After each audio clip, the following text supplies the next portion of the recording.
இன்றைக்கி நம்ம என்ன செய்ய போகிறோம் பார்க்கலாம் வாங்க. நல்லா இந்த மழைக்கு தட்டை சாப்பிட்டா சூப்பராக இருக்கும். 1 கிலோ அரிசி 1 மணி நேரம் நல்லா ஊற வச்சுடுங்க.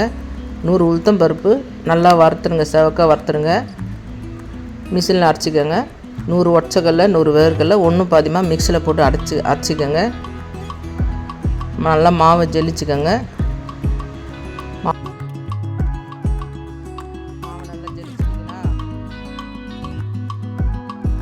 அடுத்தது உளுத்தம் பருப்பு 100 பருப்பு நல்லா வறுத்து நல்லா அரைச்சிட்டு அதை 3 கை அளவு போடுங்க. 3 கை அளவு போட்டு அது ஜெலிச்சுக்கோங்க. நல்லா ஜெலிச்சிடுங்க. அதில் பொட்டுக்கிட்டு இருக்கும் 100 ஒற்றைக்கல்ல 100 வேர்க்கல்ல 2 நல்லா மிக்சியில் போட்டு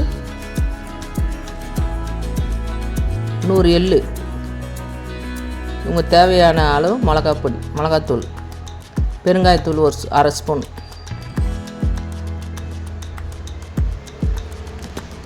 சீரகம் 2 ஸ்பூன்,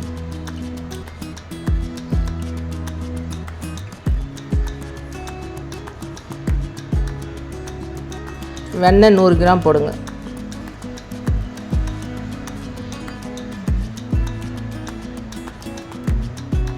வெண்ணெய் 100 கிராம்.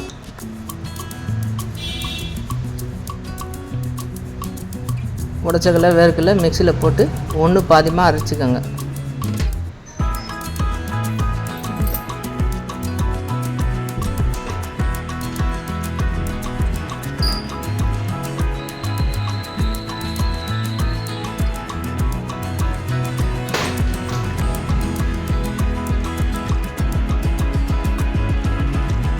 ஒன்று பாதியமாக அரைச்சின்னு மாவில் போட்டுக்கோங்க.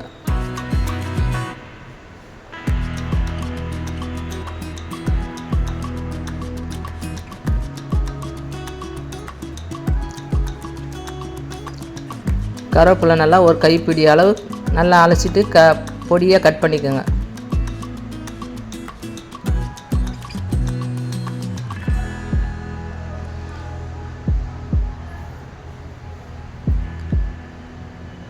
பொடியாக கட் பண்ணிங்கன்னா அந்த டேஸ்ட்டு நல்லா சூப்பராக இருக்கும்.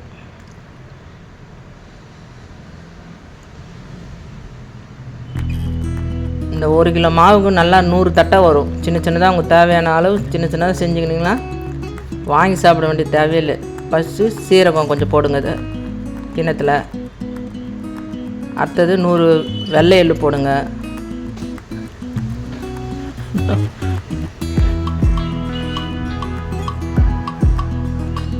பெருங்காயம் ஒரு 1/2 ஸ்பூன் போடுங்க.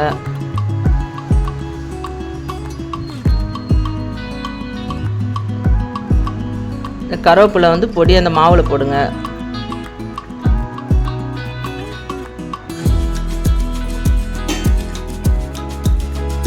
மிளகாத்தூள் ஒரு 1.5 ஸ்பூன் போட்டுக்கலாம். உங்களுக்கு காரம் தேவைன்னா இன்னும் 2 ஸ்பூன் கூட போட்டுக்கலாம். இது வெறும் மிளகாத்தூள் ரொம்ப காரமாக இருக்கும், பார்த்து போட்டுக்கோங்க.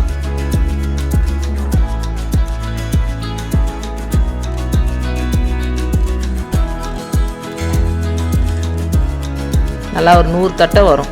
நீங்கள் தட்டுற பொறுத்து இருக்குது. சின்னதாக தட்டினாலும் தட்டலாம், பெருசாக தட்டினாலும் தட்டலாம். தேவையான உப்பு போட்டுக்கோங்க.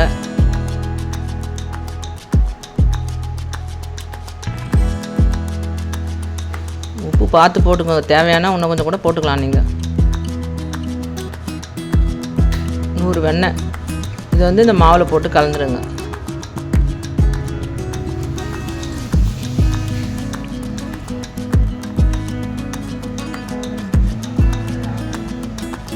வெண்ணெய் போட்டிங்கன்னா அந்த டேஸ்ட்டே உங்களுக்கு வேறு மாதிரி இருக்கும்.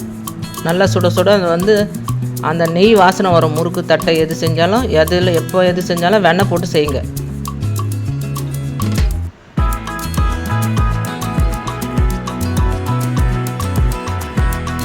வெண்ணெய் ஃப்ரிட்ஜிலேருந்து எடுத்தோன்னா ஒரு கிண்ணத்தில் போட்டு வச்சுடுங்க.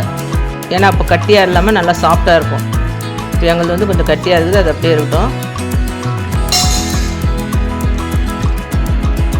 இந்த எள்ளு சீரகம் எல்லாம் போட்டுக்க பாருங்க. அதில் நல்லா தண்ணி ஊற்றி அந்த தண்ணி மேலோடு ஊற்றுங்க. அப்போ அடியில் உங்களுக்கு கல் மண் நிற்கும். இது மாதிரி பண்ணால் அது சாப்பிடும்போது எதனா கல் இருந்தால் கூட நறுக்குன்னு பல்லில் அடிப்படும். இது மாதிரி பண்ணிங்கன்னா நல்லாயிருக்கும்.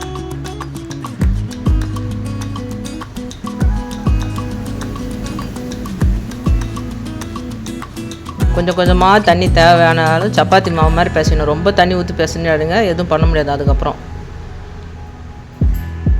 உங்களுக்கு பிசையும் போது அந்த பக்குவம் தெரியும்.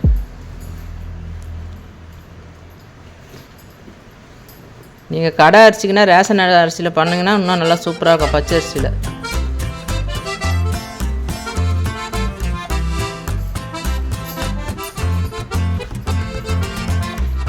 இது நீங்கள் மிளகாத்தூள் போட்டிங்கன்னா தட்டை வந்து நல்லா சிகப்பாக இருக்கும். இதே நீங்கள் பச்சை மிளகா கூட ஒரு 4-5 பச்சை மிளகா மிக்சியில் அரைச்சி அதை கலந்து செஞ்சிங்கன்னா தட்டெல்லாம் வெள்ளையாக இருக்கும்.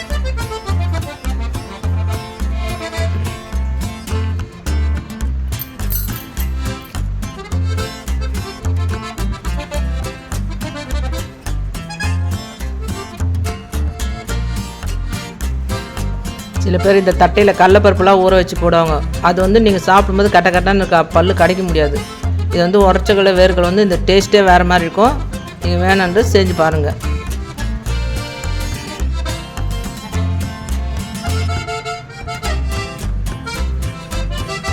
பாருங்கள், நல்லா சப்பாத்தி மாவு மாதிரி பிசைஞ்சிட்டோம். இது நல்லா கோல்டு வின்னர் கவரில் ஒரு கிண்ணத்தில் எண்ணெயை வச்சுக்கோங்க. நல்லா சின்ன சின்ன உருண்டையாக செஞ்சு எண்ணெய் தொட்டு தொட்டு செஞ்சிங்கன்னா அவ்வளோ அழகாக வரும்.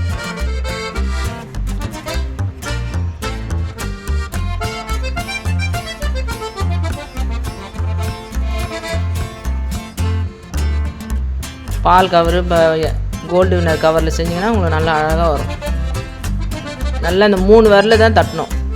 3 விரலில் தட்டிங்கன்னா உங்களுக்கு சரியாக ஒரே ஈக்குவலாக வரும். இல்லைன்னு வச்சுக்கோங்க, ஒரு பக்கம் கனமாக இருக்கும், ஒரு பக்கம் மெலிசாக இருக்கும். நல்லா இந்த கோல்டு வின்னரில் ஒரு 10-15 தட்டலாம். தட்டி போட்டிங்கன்னா ஒரு 4-5 ஈடிலே உங்களுக்கு சீக்கிரம் வேலை முடியும். 1 கிலோ எண்ணெய் ஊற்றிக்கோங்க. கோல்டு வின்னர் நல்லா எண்ணெய் காய்ஞ்சோடனே போடுங்க. போட்டிங்கன்னா உங்களுக்கு சீக்கிரம் வேலை முடியும்.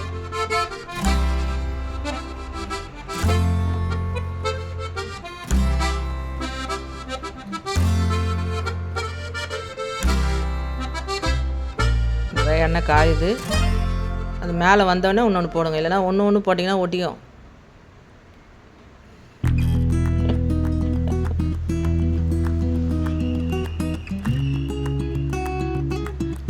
நீங்கள் இன்னும் நல்லா கோல்டு வின்னர் 1.5 கிலோ எண்ணெய் ஊற்றினாங்க, இன்னும் நிறைய போடலாம் தட்டை. நான் 1 கிலோ எண்ணெய் தான் ஊற்றிருக்கேன். அதுக்கு தகுந்த மாதிரி நான் போட்டிருக்கேன்.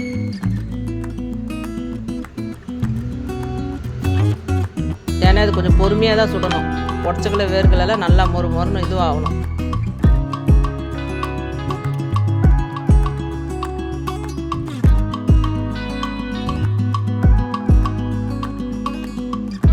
மாவு எல்லாம் பிசைஞ்சோன்னா கொஞ்சம் வாயில் போட்டு பாருங்கள். உப்பு கரெக்டாக இருக்கா கம்மியாக இருக்கான்னு பார்த்துட்டு வேணுன்னா கூட நீங்கள் உப்பு தண்ணி கொஞ்சம் வச்சு மாவு பிசைஞ்சு